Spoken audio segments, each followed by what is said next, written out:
Your 11-year-old is obsessed with video games. Well, let's talk about that today on Tips on Teens. My name is Kent Toussaint. I'm a licensed marriage and family therapist, and I specialize in helping kids, teens, and families live happier lives.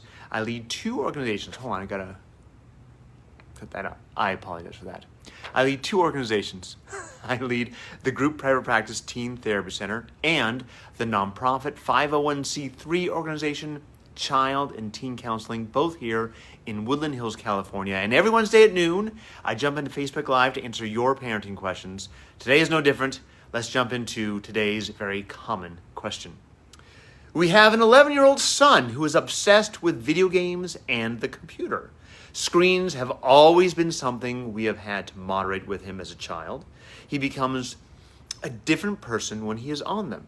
In prior years, we have had to take a screen break during the whole summer. And let me tell you, he becomes chatty, excited about being outdoors, and more motivated. Hey, who would have known? Now that all school and homework are online, he is grumpy, unmotivated, and glued to his screen. All his friends are online playing video games, and he feels it is the only thing he really excels at. He says his dream is to be a famous YouTuber. I'm all about helping our kids follow their dreams, but I am not sure this will help him be a better person in the long run. Since he is so good with video games and computers, should we be guiding him towards educational courses like coding, video game design, etc.? Or will that just lean him more into the isolation of the virtual world? How can we teach him to be responsible and balanced with screens when all school is online? This has been the biggest challenge with our son. Please help. Thank you for this question. It's something that we address in many different angles often because it's such a big topic for so many families. I like to start with this and preface this by saying that video games, there is nothing more fun than a video game. I will repeat that because I think it bears repeating. There is nothing on earth that is more fun than a video game. That means learning to play guitar, playing basketball, going on a hike with friends, going to grandma's house for dinner. Nothing compares. And the example I give, because again, you have an 11-year-old who is just starting this adolescence, the brain development of what adolescence is. So things like impulse control, emotional regulation, the ability to see cause and effect, all that is impaired for the next 7 years especially, and then going on to like 25. It's a big deal. There's a lot going on with that prefrontal cortex that's developing right now. So all that is impaired, but the emotions are the biggest they've ever been. So there's going to be a lot of impulsive behavior. And we are impulsive too, as adults. All of us, especially when it comes to food and food choices. We are all make poor choices with food. We want to make good choices. Like you could have that kale and quinoa salad with the roasted mushrooms and the splash of freshly squeezed lemon juice, and it'll taste good, and you feel healthy, and you feel great.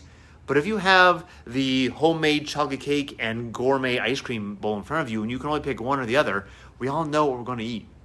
Even, especially if you're stressed. We all think we want to pick the kale salad, but it's going to be the cake and ice cream. And for some of you, it's not cake and ice cream. Some of you, it's cigarettes.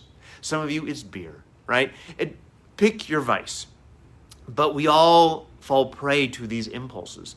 And an 11-year-old or a 14-year-old or even a 17-year-old is much more prone to these impulses, especially if your kid has attention issues or has some developmental delays. So these are all really big. So I think it's important that, you don't want to squash his dreams. If he wants to be a YouTuber, let him dream that. Who knows if he's going to be a YouTuber? How many of you are doing the career you thought you were going to be doing at year 11? Most of us not. So don't worry about that. If he has an interest in coding and design, of course, get him involved in those things. Those can be really productive. Where I think you need to find the balance is help him find balance in his real world. Make sure that he is seeing people face to face. Now he's going to say, but my friends aren't meeting face to face. It's a quarantine, number one, which may be, part of the problem. And number two, they're all online. They're all on Minecraft. Why would we go meet at the park and play basketball when we're all already here and we can all have this much fun? And that's when you may have to involve all the other parents and see if they're in your pod, if they're handling the quarantine the way you are handling it, if you guys feel safe being around each other, what are those boundaries? You got to work all that out. But getting face-to-face with people and doing things, getting back into Boy Scouts, getting back into rock climbing or soccer or whatever those things are, I think is really important. It's a challenge now because of quarantine. I get that. And there's going to be some limitations. But make sure that also in your house, you have screen-free time. A block of time where there are no screens, which means you too. You have to be off the screen. So if you say from 7 p.m. to 9 p.m., no screens, no TVs, no phones, that means everyone across the board. You can't be there saying, well, I'm waiting from a text from grandma. You can't do that. Or I've got a work thing. It's hypocritical, and your kids will call it out, and they won't buy into it. You need to follow the same path. You need to walk the path you want them to walk. It's not easy. It's really challenging. But finding boundaries, finding balance. If your kid really wants to be a gamer and a YouTuber, great. But he has to have other things too. Basketball, Boy Scouts, robotics, whatever that is. As long as he's out in the world, it's really important. And engaging with the family, that's also important. And be mindful, if you're on the screen all the time as well, you may need to start setting a stronger example for your kids. And I know, I love my iPhone too. We all love our devices, but they're addictive and we get obsessed with them. And every time we're bored, we want to go to them. So if you're doing that, imagine how your 11-year-old feels. It's a big topic. We can go, I do a whole workshops on this, so I can only scratch the surface on this. But if you have more questions, give me a call and we can talk more about this. Also, if you like your question to answer like this one, the next Tips on Teens, just email us at tipsonteens@teentherapycenter.com, or you can direct message us right here on Facebook. We love your questions. Thank you so much. My name is Kent Toussaint. I will see you guys next Wednesday at noon on Facebook Live for Tips on Teens. See you later. Bye-bye.